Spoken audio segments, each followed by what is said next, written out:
back. Hello. Hi. I made friends with the panda. Did you make friends with my panda? I did make friends. She's made friends with the panda. Old. So, Yes. yes, we still have stories to tell that I have not told. So, there are 2 of them that were scheduled for today, and which we will be telling you all. So, stories. Welcome to Story Time with Nani. Part 2. Alright. So, Teddy, I'll let you pick. Do you want to know about the time I sold my brother's soul for a candy bar, or about the time that I gave my cousin a raging infection with daisy dirt? I want to know about the time you gave your cousin a raging infection with daisy dirt. Alright, rewinding into Nani's past. A little further. Alright, so I am like maybe 6 or 7, right? Blake then would be about, he's a year younger than me, so however old I was, he's a year younger, and very trusting of me because I am older than him. And then his sister, who is like a sister to me, is a year older than me. So we had concluded, and I should have known that I was going to grow up to be a witch, honestly, because I had tried to do herbal remedy healing as a child. Word to the wise, do not do homemade witchy type healing things without understanding how this will also affect the person medically. Science and magic are not things that you can separate from each other. They must go together and work in unison, because otherwise you will fuck over the person you meant to heal. And here is why. We arbitrarily, knowing nothing about magic or medicine or anything at all, I mean, granted, like, I'm all of maybe 7, right?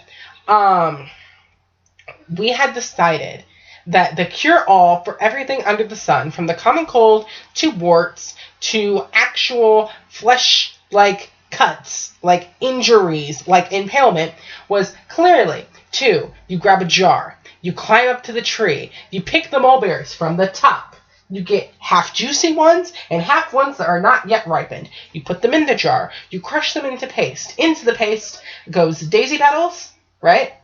But not so many that the color changes. Everything should still be purple. Otherwise, you fucked up and you need more berries. And you have to climb to the top of the tree because the ones at the top of the tree are better or something like that. And then you add in exactly 1 pinch, not 2, but 1 pinch of dirt. You take a stick, right? Not a spoon, a stick. And then, random stick, you must find it on the ground. You are not allowed to rip the stick off the tree. But you take a stick, and you stir, and you stir, and you stir, and you stir, and you stir. And when it is all melded into a nice, wonderful paste that can be properly applied with the stick to whatever injury or ailment the other person might have, boom, you have created the cure-all.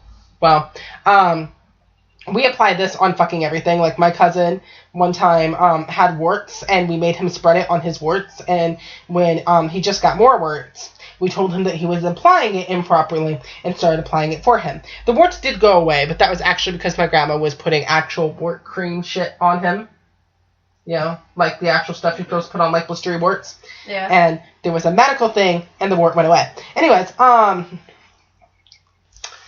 my cousin, we like to tromp around the woods on Great Grandma's farm. We are chomping through the woods. Cousin, fell, scraped his arm or something, and he started bleeding everywhere. So, what do?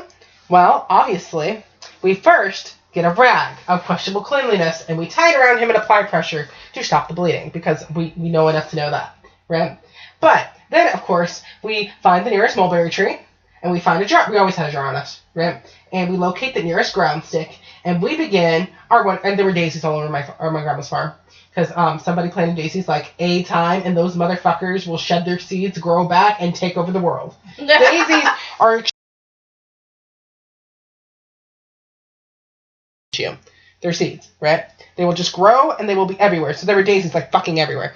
So we normally had daisy petals on us just in case. We keep the heads.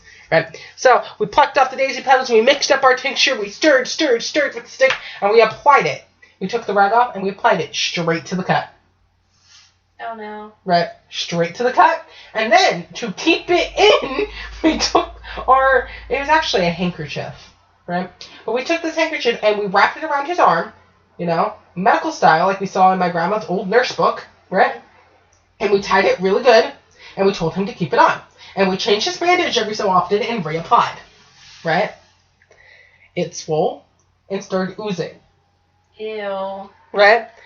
So my grandma was like, "What have you done? What have you done?" So she never went to the doctor, like, ever, except for her, like, occasional diabetes appointments that she had, right, and to get her insulin and whatnot. But she took my cousin to the doctor, and he's like, "You have, like, a raging infection. My God, it is oozing. What have you done?" Right? And he goes, "Maybe I've been applying it inappropriately." And he goes, "Applying what?" And he goes, "The medicine." Duh. And the doctor goes, "What medicine? Have you been giving him medicine?" And my grandma's like, "I ain't giving him shit. What have you done?" And of course, he goes, "Well, my sister and my cousin, we make the daisy dirt. It's a thing. It's the thing we do. We called it daisy dirt, right?" This doctor, I think we might have actually cut out. We're frozen. Hello? Hello? Hello? I don't know when we froze. I don't know either. Hi, we're back. All right, so we blinked off for a second, and I don't know when that was. So, my cousin, I'm going to recap. We applied this straight to a cut he had on his arm. We bandaged it army style because we saw this in one of my grandmother's old books. We would change the bandage, reapply the daisy dirt mixture, and then rebandage it. And we did this for, like, we went camping in the woods, like, all night that night. So we did this for over a 24-hour period. He got a raging infection. It was oozing. My grandma, who never takes anybody to the doctor, took him to the doctor, and the doctor said, "What on earth have you done?" And he said that he was applying the medicine, and he asked, "What medicine?" Long story short, my cousin confesses what we have done to the doctor, and he explains that he doesn't believe that the daisy dirt is the problem. My cousin doesn't. He thinks he's just been simply misapplying it. Mm. Whereupon, the doctor is like, "You are not doctors. Do not put dirt straight into a cut with mulberries and stick juice and daisies. Oh my God, it's like probably decomposing under your skin. What is wrong with you?" Ew. Right? He's a very melodramatic man, but he was very much like, "What is wrong with you?" Out of all the things that he'd ever heard about us doing, right, this was by far the stupidest. So, needless to say, they had to, like, scour my cousin's cut. Ew. Right? Ew. Like, they had to clean it very thoroughly with, like, actual antibacterial things. My cousin said that it was the worst burning sensation of his life, and he thought he was going to surely die, right? And, he actually started praying the rosary while they were cleaning this thing, because he felt like he was going to die, and he asked my grandma if he could have last rites, as he was never baptized. And my grandma was like, "You ain't dying. You ain't dying. You're like 6. She was a no-nonsense farmer's wife, right? But, yeah, so we got home. All of us got our asses paddled with a wooden spoon, right? She should have used a wooden stick. Yeah. Right? And she told us that she saw us in the mulberry tree one more time, she was going to kill us all and feed us to the pigs. Yay! Right?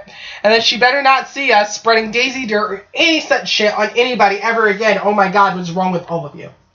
Right? And that day, she made us read actual medical books and learn about things such as infection and how we could have killed somebody doing shit like this, because gangrene can still happen to people, guys. Yay! Yay! So that was the time I gave my cousin a raging infection using daisy dirt.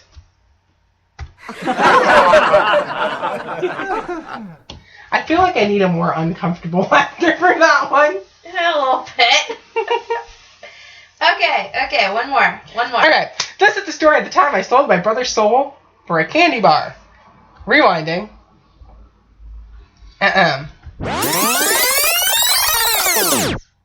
Enter 3rd grade.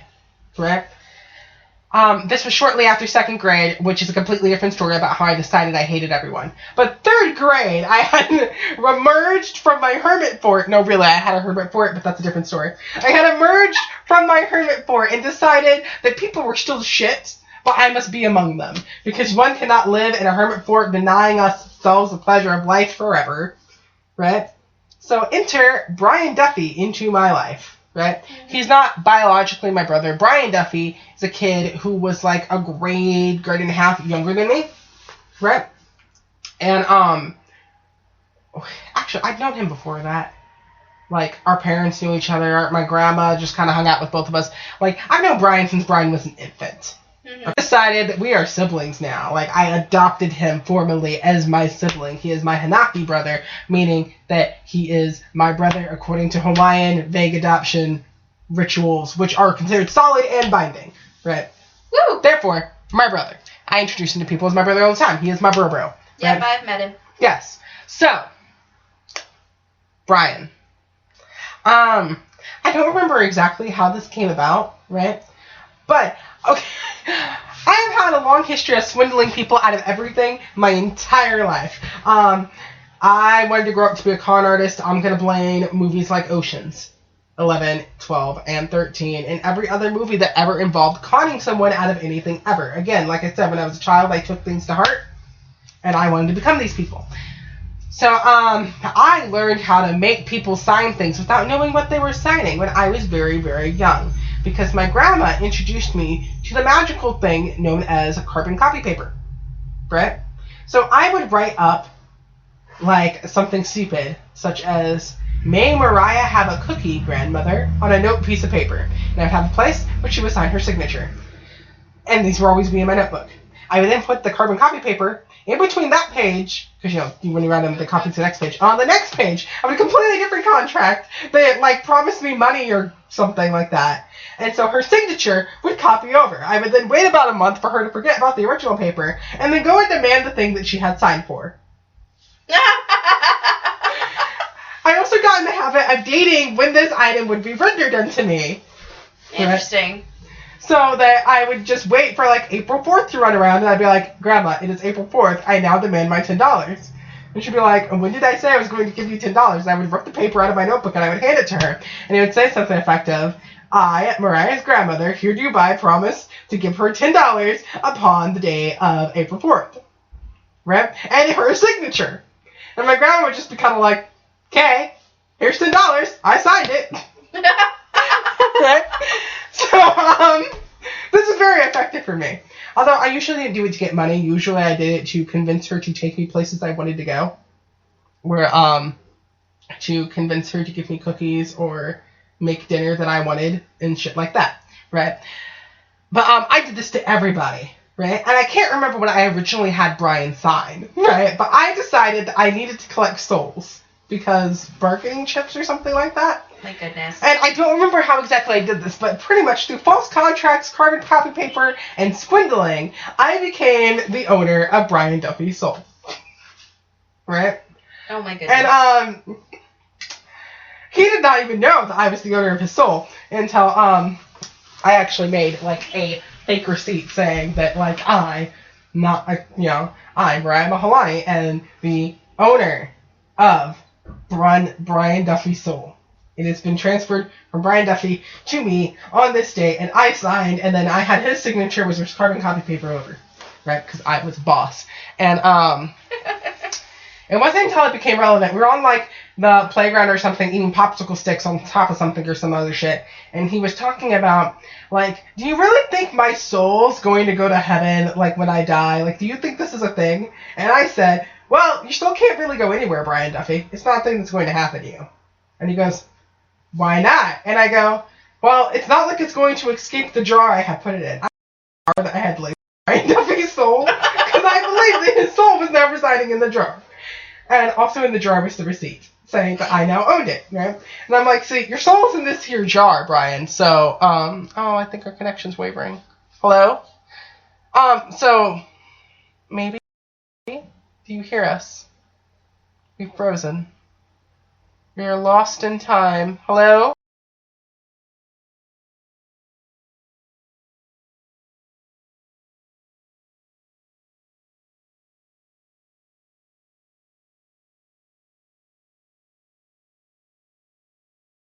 Ollie, ollie, oxen free.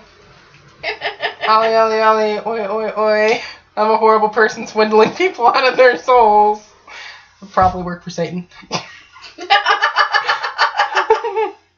I don't Hello? know, have you ever heard a vaguely Texan accent in your sleep? Why?